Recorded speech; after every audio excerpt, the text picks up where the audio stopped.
Halo saudara, dari Arlington, Virginia, saya Helmi Yohanes dan tim VOA kembali hadir dengan serangkaian berita Amerika Serikat dalam segmen Sapa Dunia. Para pejabat kesehatan Amerika khawatir akan adanya lonjakan baru kasus COVID-19 yang terpicu oleh banyaknya warga yang berlibur pada akhir pekan Labor Day atau Hari Buruh di Amerika Serikat. Senin ini adalah Labor Day di Amerika dan hampir 38 juta warga diperkirakan melakukan perjalanan selama libur akhir pekan panjang ini. Kepala Pusat Pengendalian dan Pencegahan Penyakit Amerika CDC Dr. Rochelle Walensky menganjurkan warga yang belum divaksin agar tinggal di rumah saja. Pasalnya setelah liburan Labor Day tahun lalu, antara pertengahan September hingga akhir November, rata-rata kasus harian COVID di Amerika naik lebih dari 400%. Data CDC menunjukkan warga yang belum divaksin 5 kali lebih mungkin terpapar COVID dan 29 kali lipat kemungkinan harus dirawat inap. Menurut ABC News, kapasitas ruang perawatan intensif di 7 negara bagian sudah mencapai di atas 90%. Sementara jumlah anak yang dirawat inap mencapai tingkat tertinggi sejak awal pandemi. Data selama 4 pekan terakhir menunjukkan rata-rata lebih dari 1.000 warga Amerika meninggal dunia setiap hari akibat COVID. Saudara, pasca pengambilan alih Afghanistan oleh Taliban, Rusia mencoba mencari celah untuk memanfaatkan kekacauan. Tapi menurut analis, posisi Rusia kali ini berbeda dibandingkan invasi sebelumnya ketika mereka berusaha mendukung pemerintahan komunis di Afghanistan. Meski menganggap Taliban sebagai organisasi teroris, Rusia diketahui berhubungan dan sempat mengundang para pimpinan Taliban. Ketika sebagian negara barat memandang penarikan pasukan AS dan NATO dengan cemas, Rusia cenderung lebih tenang. На данном этапе полагаем, что поддаваться паническим настроениям не стоит. Важно, что удалось избежать массового кровопролития среди гражданского населения. Призываем все вовлеченные афганские стороны воздерживаться от вооруженных действий и содействовать урегулированию мирным путем. Rusia, era Uni Soviet, pernah melakukan intervensi militernya sendiri di Afghanistan pada 1979 untuk mendukung pemerintah komunis melawan pemberontak Islam saat itu yang dikenal sebagai Mujahidin. Operasi militer yang semula dikira akan singkat berlanjut selama hampir 1 dekade. Begitu pasukan Soviet menarik diri, rezim komunis pun runtuh. Kini Rusia mengambil posisi yang lebih pragmatis. Moscow is very eager to take advantage of a perceived power vacuum, and so they are on the ground. They are not going to be removing their embassy. Rusia juga berencana untuk mencegah ekstremis dan pejuang ke Asia Tengah, serta berharap Taliban bisa menghambat masuknya obat terlarang ke wilayah mereka.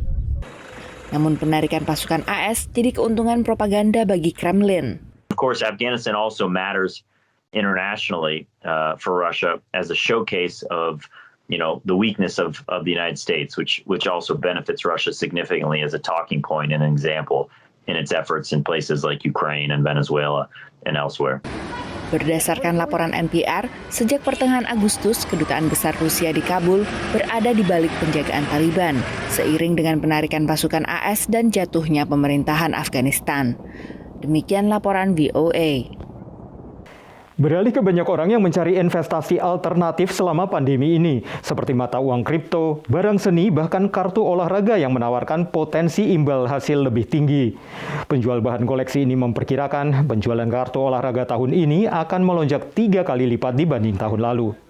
Kartu koleksi bergambar pemain basket bukan hanya permainan anak-anak. Kartu alias trading card bergambar Kobe Bryant ini misalnya dipasang harga $1,4 juta atau sekitar 3,5 miliar rupiah. It's a 2018 Kaboom PSA 10 Kobe Bryant 5 out of 10, the only gold Kaboom year in basketball period. Semakin langka kartu, semakin mahal harganya nanti. Performa atlet yang ditampilkan pada kartu juga mendongkrak harga. I love watching a kid play sports and then their card is like stocks. It's like live stocks basically. There's no other collecting that will give you that. That excitement that you watch a kid and watch him grow and watch your stock grows also. Penjualan kartu untuk koleksi dan investasi meroket selama pandemi. We've seen basically month after month record-breaking sales, including one today, a card sold for $5.9 million, which is just absurd. Kartu yang terjual $5,9 juta itu dibeli oleh sebuah perusahaan dana investasi. So in addition to, global issues causing inflation and people looking for hedges against inflation, looking for alternate asset classes to put their money in, cards became one of them. It's something akin to fine art or any other, hedge. Fluktuasi harga yang bisa tinggi membuat calon kolektor dan investor lebih penasaran. Demikian laporan tim VOA. Kini kita tengok dua warga diaspora Indonesia di California dan Texas yang memilih berlibur menggunakan kendaraan rekreasi atau RV.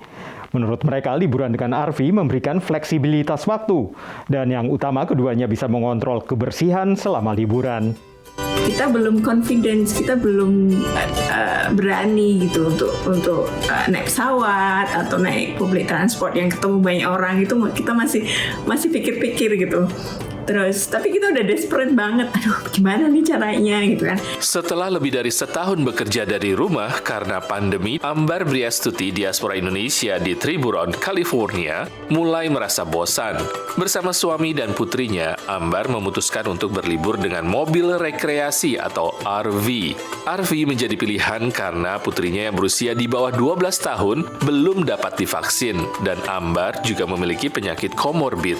Seperti Ambar, Lydia Isnanto, diaspora Indonesia di Austin, Texas, juga memilih berlibur dengan karavan atau RV untuk menghindari resiko tertular virus corona. Yang paling important itu ya ada toilet sama bed sendiri sih, gitu kan nggak perlu gonta-ganti hotel. Oktober tahun lalu, sebelum ada vaksin, bersama suami dan putranya yang saat itu berusia 8 bulan, Lydia berlibur di Palo Duro Canyon di Texas, Taman Nasional St. Johns, Colorado, serta ke New Mexico. Mereka menyiapkan makanan untuk dibawa selama 10 hari perjalanan karena merasa tidak aman makan di restoran. Memang ada challenge-nya dan juga ada repotnya sebelum pergi. Baik Lydia maupun Ambar sepakat berlibur dengan RV mudah dan nyaman. Tak sulit mencari lokasi untuk parkir RV. Dilengkapi dengan fasilitas air, listrik, wifi, serta pembuangan sampah dan air kotor. Namun, yang paling penting bagi keduanya adalah memiliki kontrol terhadap kebersihan selama perjalanan. Yang paling aku khawatir itu karena bayi itu kan dia jilat semuanya gitu. To be able to control itu penting banget pas lagi pandemic. Dari Washington DC, VOA. Saudara, kami akan kembali dengan Sapa Dunia Senin depan. Terima kasih atas perhatian Anda. Dari Arlington, Virginia, saya Helmi Yohanes dan tim VOA.